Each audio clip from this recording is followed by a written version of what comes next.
Hi, welcome back to another edition of Soul Empowered Insights. I am Kristie Callahan. I am your host, and I'm so excited. I have a special guest with me today, and I cannot wait to share her wisdom and all of her magical journey on grief.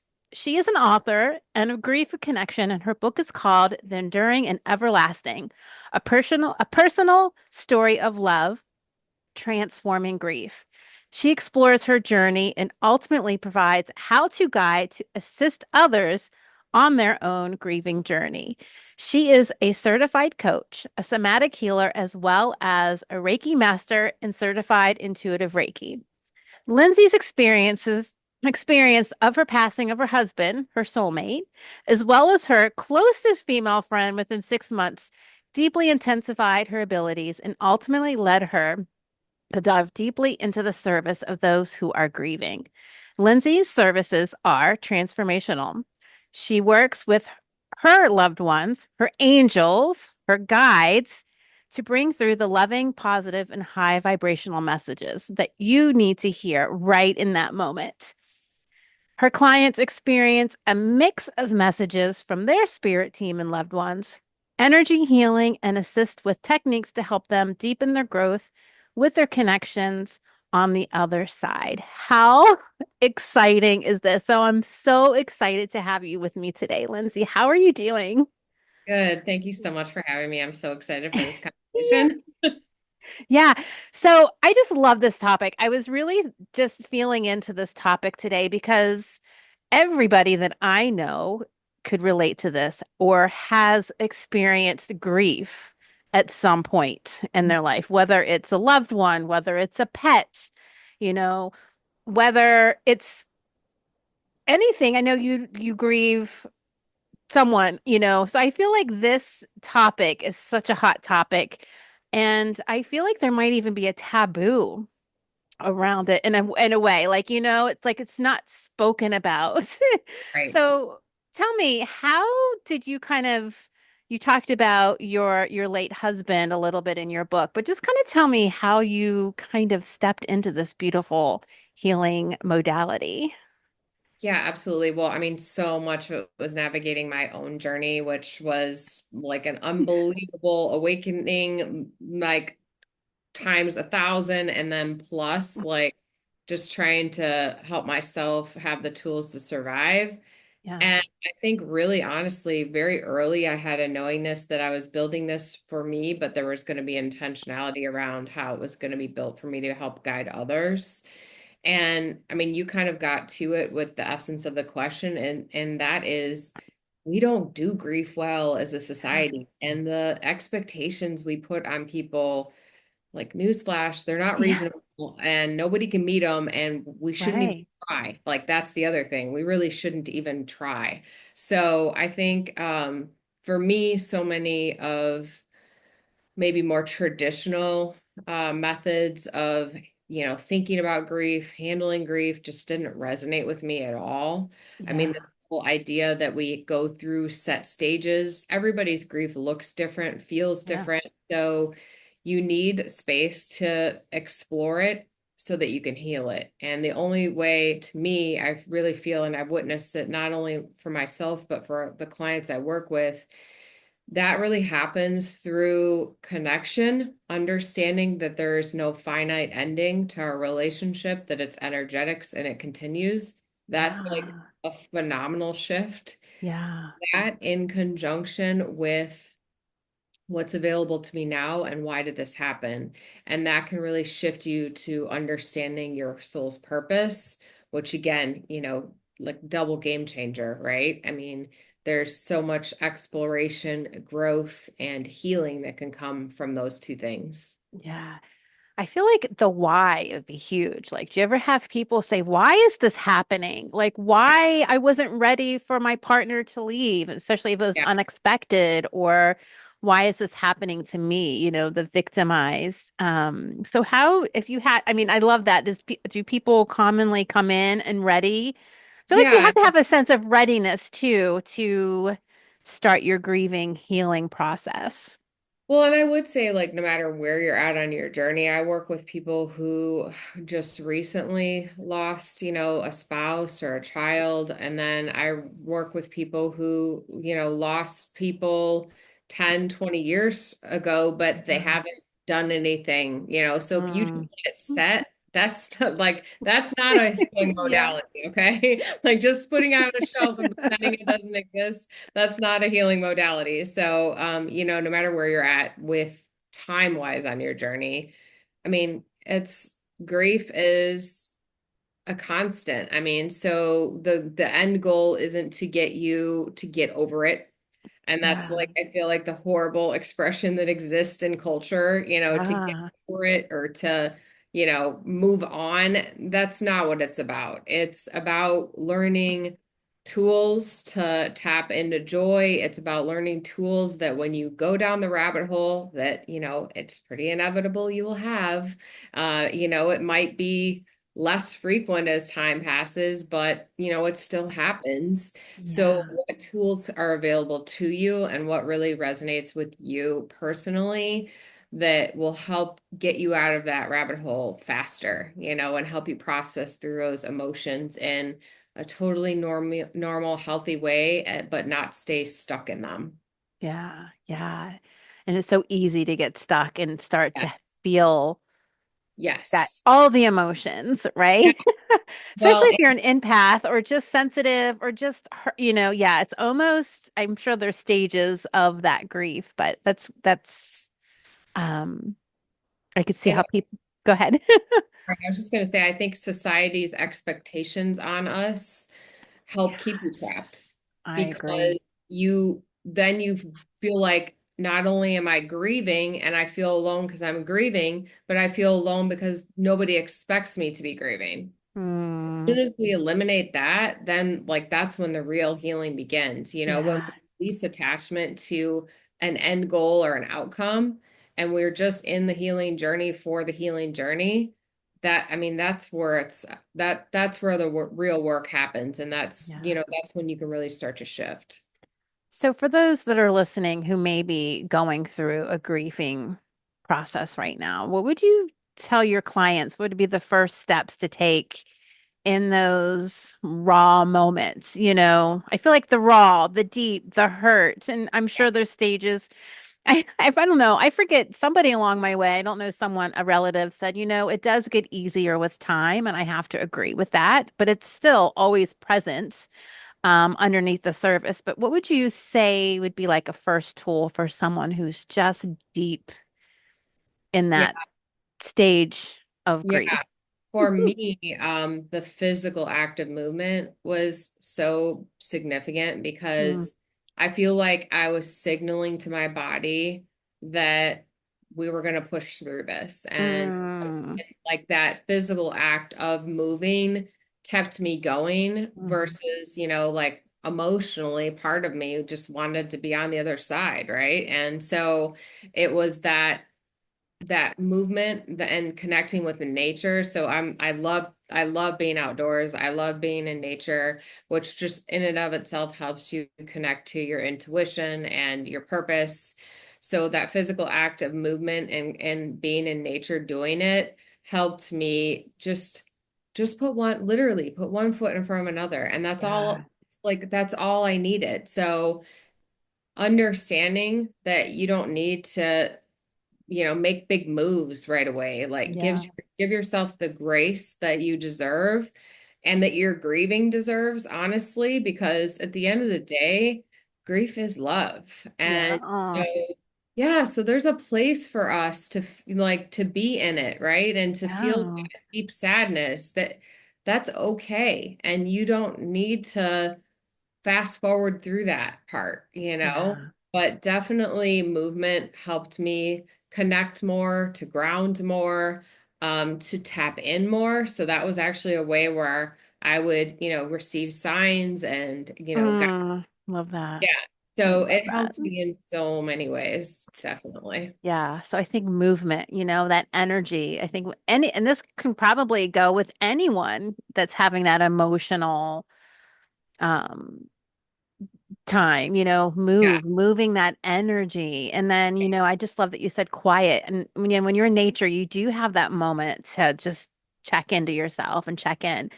And I'm sure when you're quiet too and aware, that's when your loved ones are trying to say, hello, hello, I'm here. And just talk to me about that. I have my own stories about loved ones passing over, and just in my own practice with Reiki, loved ones love to come in, and I don't call myself a medium, but I know I have the abilities, and I think everybody does, especially if you're tapped into your own spiritual team, or if you're just tapped into energy work like we both are. It's just like a package deal.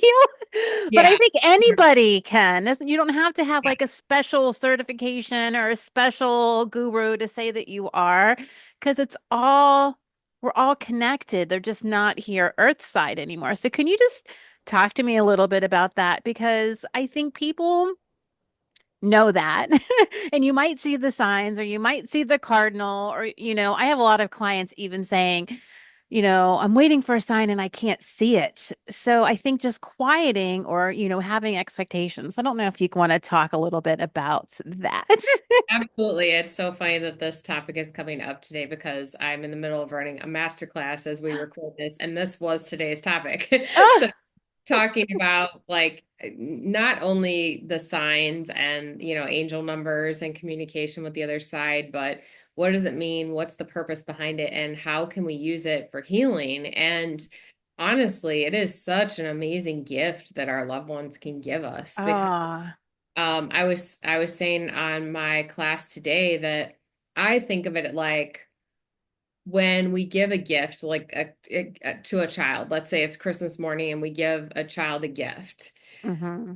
That joy that we experience vicariously through them is like so next level, right?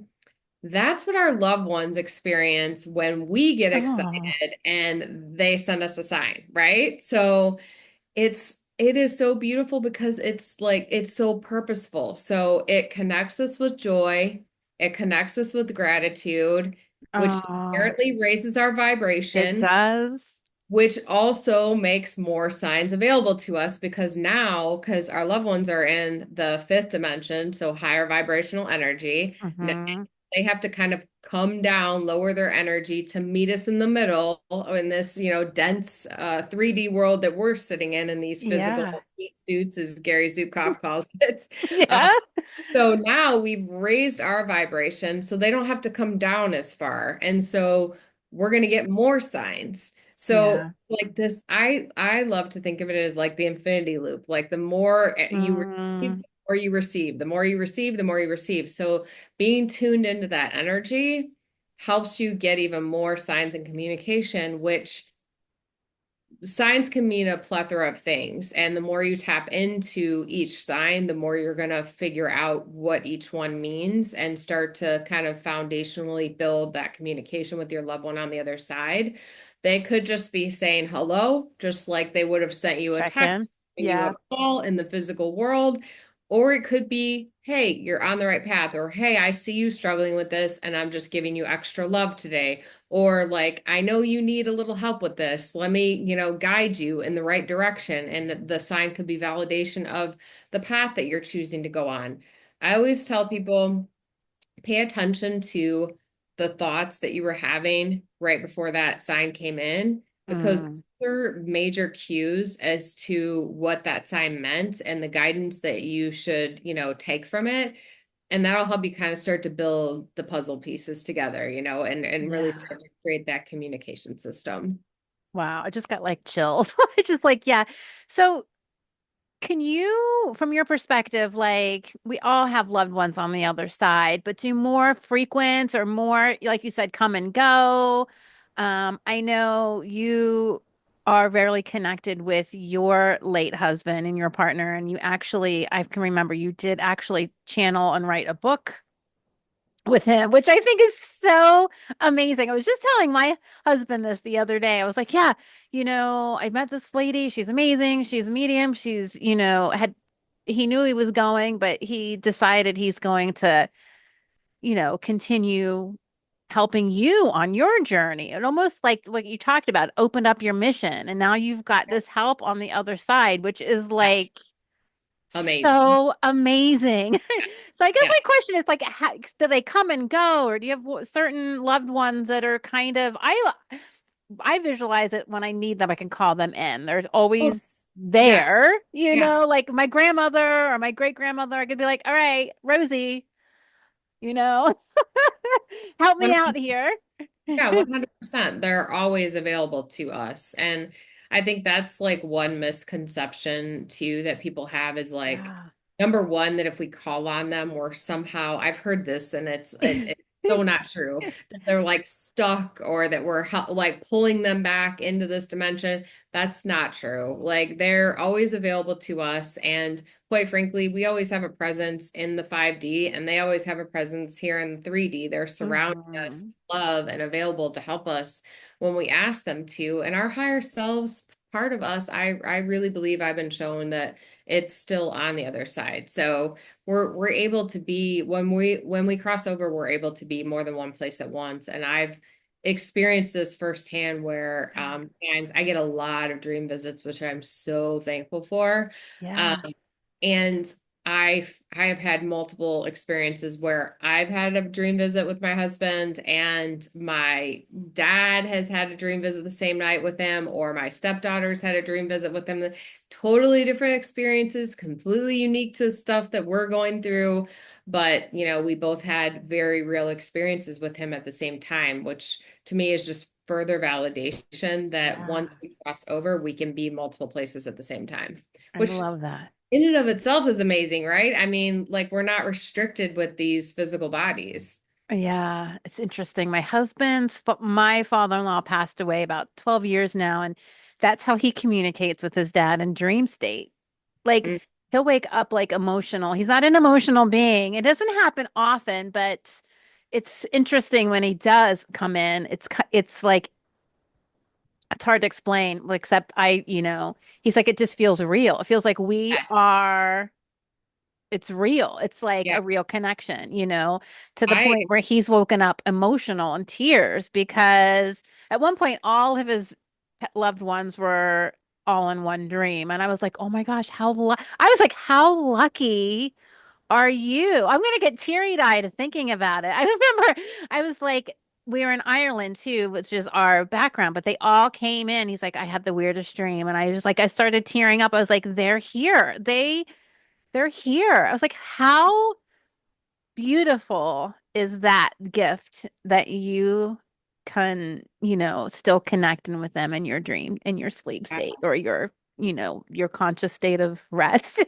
Yeah, exactly. Well, and for a lot of people, that's like a much easier pathway for them to connect with their loved Interesting. ones because we don't have our egoic mind online, Yeah. completely open and receptive. And it's an easier way for our loved ones to communicate with us. Yeah. Plus, like I mean, so I'm very tapped into my dream experiences now to the point where I always am aware of my physical self in the dream, if that Mm. makes sense. And so I know like I'm navigating it and kind of knowing I'm fully in it, but I'm also navigating it and kind of knowing the healing elements or the things that I'm meant to take with me when I wake up. And I mean, I've had so many experiences. You talked about like him feeling emotional and how real it is. I mean, I've had so many experiences in dream visits that I would actually describe as more real than things that happen here in the material world. I mean, they're transformative in a way that like an experience here in the physical world can't be, if that makes any sense. Yeah. Like, I mean, I've had messages that, especially that Roger's given me. I've even had messages from like God, source, the angelic realm that Yeah. Same. were so strong that they were just fully integrated in like every cell of my being as a result, which just wouldn't happen if you were having a communication with somebody here in the Yeah. physical world. I love that. So if you're listening right now and you are having these dreams and you think that you're, crazy or you really are not, you really are connecting in to a whole different dimension, a whole different time, space, and reality. And it's such a beautiful thing. So it is a gift. It is. Um, and I think, I think you nailed it too, the whole society and how the ego mind, first of all, society has its way of what you can and cannot think, but also your ego mind. And I think it's just when you can be in that state and let the ego not take control. It's such a beautiful gateway to connect with this, with spirit. Yeah. And we can do it in the physical too. I mean, that's one of the reasons you asked at the beginning about tools that I use. Meditation has been so powerful, and it's interesting. Yes. I never meditated at all before I went down this path, and it has just been a huge game changer. I used to not even sleep well, which would be a huge problem now because I get so much communication through dream visits, and now like just I mean I can literally fall asleep and be in a dream visit like almost instantaneously. Oh, I love And that. I fully believe like the more we actively practice these tools, the stronger we can get at calling on that connection and Yeah. making it available to us. Yeah. And even if it's meditating for 15 minutes a day or 20 minutes a day, starting small, right? It's such a gift for yourself. Like, because we are such, have to be busy, busy, go, go, go. It's like, no, take the 15 minutes Yeah. any time of the day. I do all of my work in the morning, and I also close the day with my mindful practice if I just feel like, reflecting on the day. But you're right, that is such a beautiful tool to Well, get you connected to not only to spirit, your higher self and your guides, but just yourself, yourself. exactly. And I think that's one thing that grief and loss gives us is the ability to recognize that all the hustle and bustle, everything we worry about every day, at the end of the Yeah. day, none of it matters at all. No. Connecting to like that deeper, bigger truth. And so that also, I feel like, makes meditation more purposeful because then we can start to get, okay, so we know this material world isn't like where it's at. And we've seen that how fast things that we think are so important can become instantly irrelevant, right? So Yeah. how do you tap into bigger truths? And, meditation is definitely a vehicle to do that. So two things just came through. The word skeptic. I don't know if you ever worked with anyone. They're kind of skeptic until someone passes, and all of a sudden, like it's this huge awakening, Yeah. right? Yeah. Like Yeah. it's Yeah. almost like I didn't believe in this, da, da, da, and all of a sudden, their husband dies or their son or daughter dies, and all of a sudden they have this, like you said, the purpose. I'm going to go Yeah. back to that purpose or this awakening. Yeah. Just kind of comes rolling in. So have you ever had, I mean, experienced that with any of your clients? I mean, for the most part, my clients are somewhat open, but I think they also struggle with maybe not as much skepticism. Maybe it's a little bit of skepticism, Yeah. but I think it's more fear. And Yeah. I think I think so much of skepticism actually is fear. Like Yes. there is fear in releasing attachment to the material world because Right. we think we know everything and we think we can control everything and everything's got its neat, tidy little place in the material world. But if we blow that up, and we start to focus on like real big truths and all the oneness, the connectivity of all of us, Mm, there that brings up some fears. yeah. So I think a lot of it is, and honestly so much of the work that I do with my clients, it might be through different lenses, but so much of the work that I do with my clients is tapping into the energy of trust Yeah. to really understand what's available to them when they're open and they're able Mm. to really trust. Oh, that's beautiful. I feel like trust is a theme, even being here on this planet right now. I feel like it's a big thing, regardless of grief or not, just trust, Yes. trusting that you're guided, trusted that you're not alone. Yeah. So fear also came in as well. I forget the question around that fear. Oh, maybe the fear of dying. I do not have a fear of dying now that I understand. And, people like you keep coming into my life right now. It's really wild. I love it. It's like-minded people, but I'm not ready. I don't think anyone is ever ready. Life is short in the scheme of things. Yeah. Um, but I don't feel like afraid of that either because of the experiences I've had with the loved ones on the other side. I mean, just communicating with Roger. He's probably like, this is like party. Like, I Yeah. am really at peace. I am back to wholeness or oneness Yeah. and back into the whole, state of consciousness because with everything is one, like we talked about, the state of conscious and wholeness and oneness. So can you talk? I don't know, just want your insight about that. Fear of death. Just fear of death. Yeah. I mean, do you have people really just, have that fear? Yeah. So I would say I've got like a big answer to that question. I don't even use the word death anymore. Okay, good. Oh, I love that. Yeah, because I Enlighten mean, me.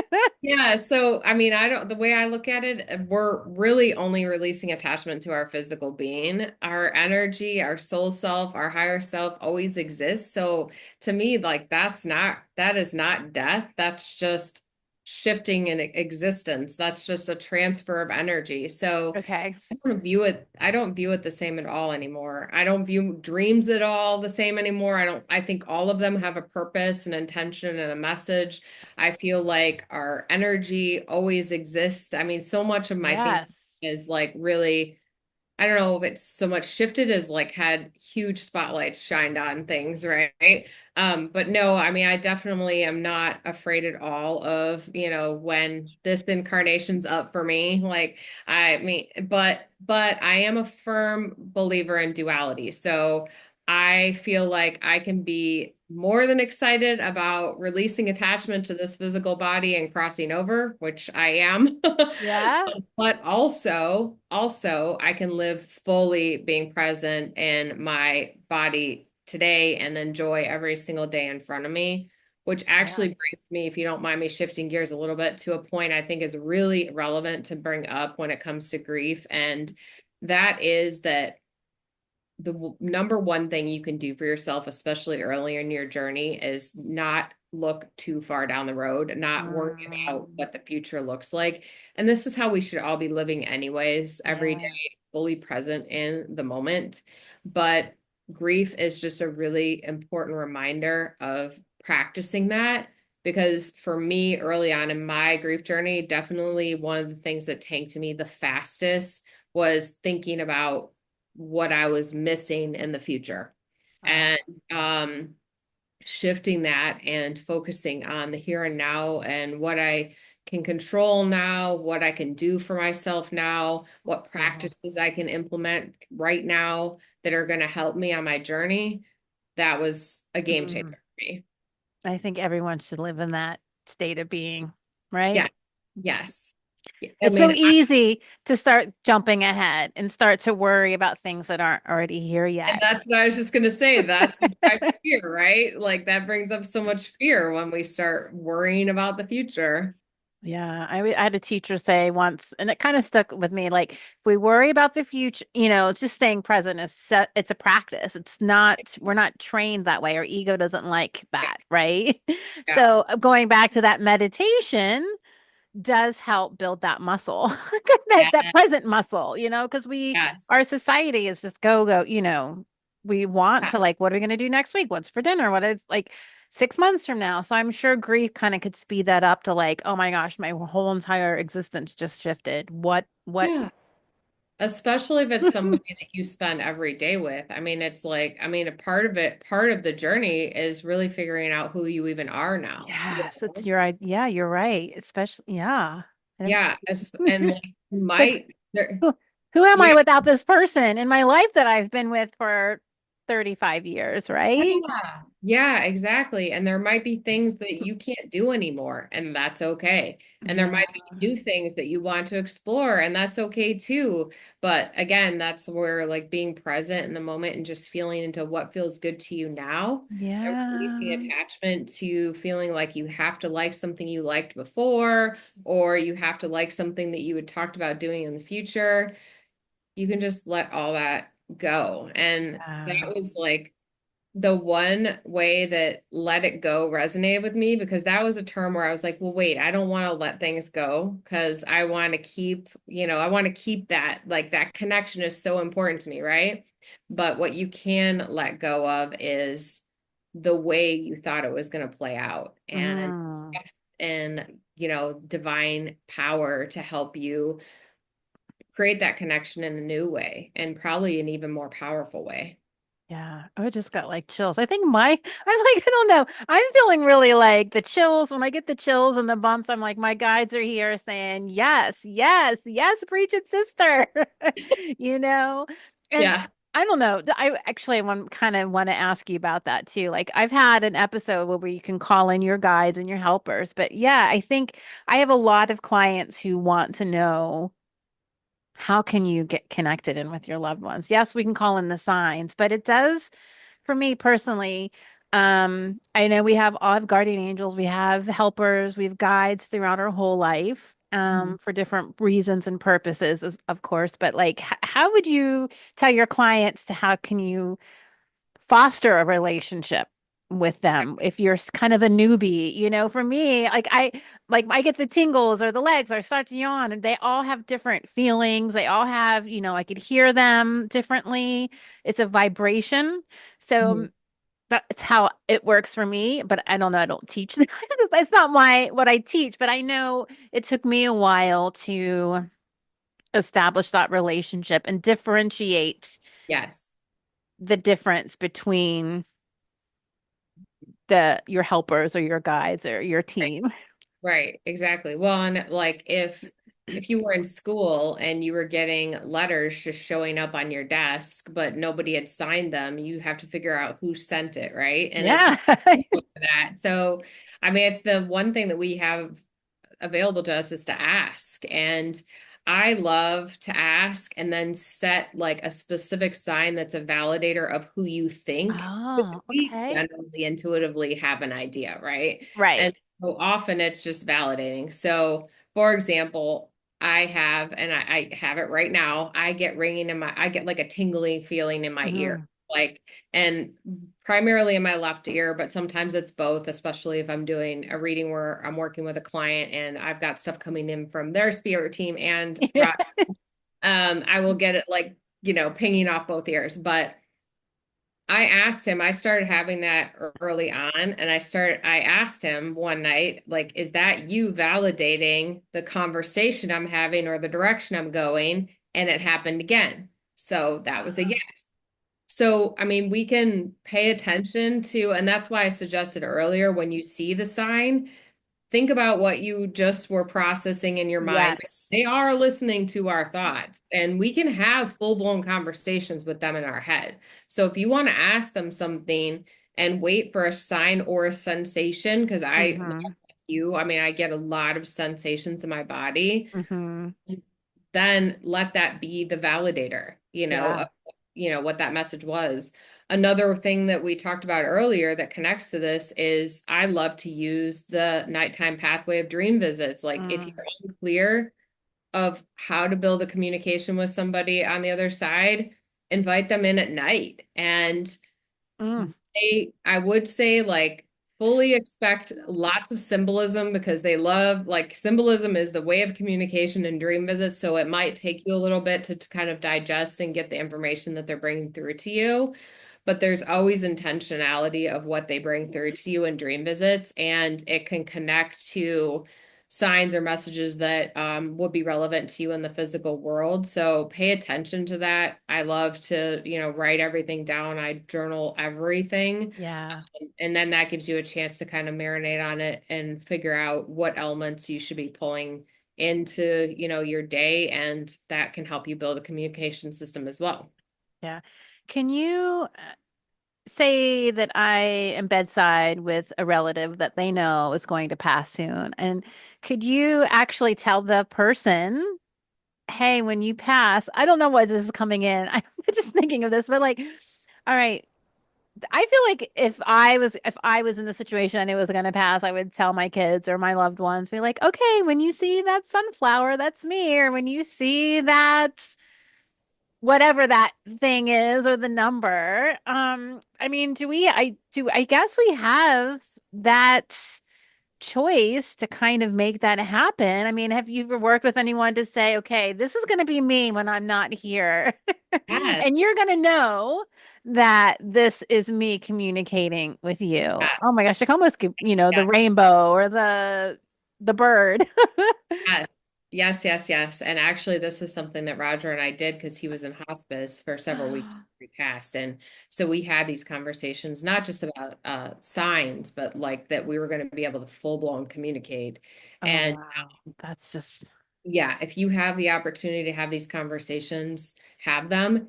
Even if your person is nonverbal, they hear you. They actually are communicating with you. And the beautiful thing is they've got one foot in the spirit world already. So ugh, they see, and I've got full body chills right so now. do I.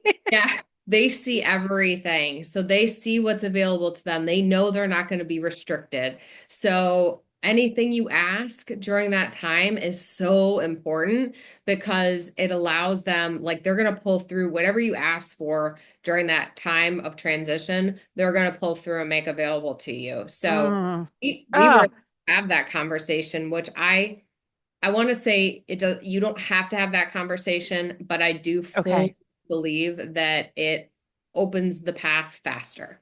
And I mean, literally the second Roger passed, I got my first sign from him. And I Oh, really firmly believe it was because we set that intention a couple weeks before he passed. wow. So I just know that message is going to land for somebody. I just felt called to ask that. I I'm don't so know. glad. It's going to land to somebody, and someone's going to be like, yes, this is what I'm going through right now. This is what I wish that could happen. So just listen to your intuition, trust the connection with your loved ones, is what I just feel like, and allow it to just kind of come through. Oh my gosh, the Yeah. sun's coming in now. I'm like, whoa, here's my sign to see. I say one other thing about this too, and this relates not just to the experience I had, but like anybody whose loved ones might be experiencing dementia or they're unconscious. Oh. Time frame, probably maybe 2, 3 weeks before Roger passed, where he was we had an episode where he was unconscious for like hours, and I still was talking to him, like pouring so much love into him, telling him Mm, ready and like telling him I needed him here and just was like telling him all the things, telling him like how much I felt like in love with him, how much connection I had with him. mm, He woke up probably, I don't know, 5 hours later and he knew everything I had said to him. mm, So I just like this to me is even more validation that again, they have one foot in the here and now and they have one foot in the spirit world, so they're able to see more big and more broadly, like, and when we think that, because I've heard a lot of people say, oh, my person can't hear me, they're nonverbal, they don't know what I'm saying. They do. They mm, do. They know what you're saying, they know what you're doing. If you're kissing them, if you're holding their hand, if you're rubbing their forehead, they know. And those can all be pathways to continue that love and connection once mm. they transition. I just literally am getting like goosebumps all up down my spine because yeah, you're speaking the truth and I believe it, My guys are like, yes, yes. Oh, so Lindsay, thank you. I just want to like just wrap this up because I think this is such a beautiful, powerful conversation. And I think more people than we think are ready to hear this and move through this energy and before we even got on this call, it's like we know the energy right now on this planet is just kind of wonky, but at the same time it's we are protected, we're guided, there's so much beautiful energy, and I think everybody has a spirit team. Everybody is, you're never alone on this journey. And if you're going through grief, um, I just think it's so important to find when you're ready to find the help and support to get you through those moments. And it Because could be as simple as like just creating a mantra of I'm divinely guided and divinely supported, which I say every single morning. oh, I love that. So tell us where we can read your book. Tell us how we can get signed up for your classes or your coaching or anything like that so we can just yeah, get in touch with you because you are clearly so just in tune and just have such this, you know, gift of sharing this Thank your wisdom and Roger. So you. thank you, Yes, yeah, Roger. absolutely. Yeah. Thank you. So my book, The Enduring and Everlasting, is on Amazon, Barnes and Noble, all the places. And then my website is thesoulrevival.com. I'm super active on Instagram. I Yes. go live once a week. Some like I feature different guests. I know you and I have some plans. Yeah. But I talk about different topics that they're very channeled. And yeah, that's the best place to find me is on Instagram. You can kind of binge my content, all my Yeah. past lives, and connect with me on there and, just get to know my energy better. And if it resonates with you, I have such gratitude for being entrusted on the journey when my clients need a guide, and it's really about teaching them and helping them tap into that element of trust even deeper. I'm Yeah. I'm not giving them anything that's not already available to them, but it's just helping them tap more into it and collapse time around their healing. Yeah. You are the healing grief guide. You're guiding them back to their wholeness, right? With the you I just love that. You are the guide. You're guiding them. And I trust that the right people come to you in the right time and the right energy. So that's just how it works. So I will Yeah. put all of your information in the show notes here. But is there anything that perhaps you want to leave us with that we haven't talked about here today for the listeners? I guess the only thing else I would say is if you do want to find me on Instagram, I have a grounding healing meditation that I'm happy to Nice. send anybody that wants to send me a private message, just reference the podcast. Oh, yeah. Like I feel like a lot of people probably could use some good grounding energy now. Absolutely. I think it's just so important right now. Ground to ground to ground, center, center, center, Yeah. and back off of I keep telling my clients like turn off the news, back off from the social media, the input, right? And just go back to center and really the heart Yeah. of what we've been talking about right now, that Yeah. Yes. Being intentional about what we allow in. get the meditation practice going if you don't already have one because it is life changing and it's life changing. That's all I have to say. Yeah. Wouldn't Yes. trade that practice for anything else in the world. I feel like that's where I get my most guidance, and it's never failed me yet. So, Ditto. well, thank you, Lindsay, so much for your time again. Readers, listeners, viewers, just check out Instagram handle The Healing Guide, right? At the Healing Grief Guide, At yes. the Healing Group Grief Guide. So she's amazing. And thank you so much for being part of my show. Um, and I look forward to continuing collaborative adventures and check out any classes that she's got coming up too as well. I feel like she's just finishing up a master class. So Lindsay's got so much knowledge. So check it out. Thank you so much. Thank you.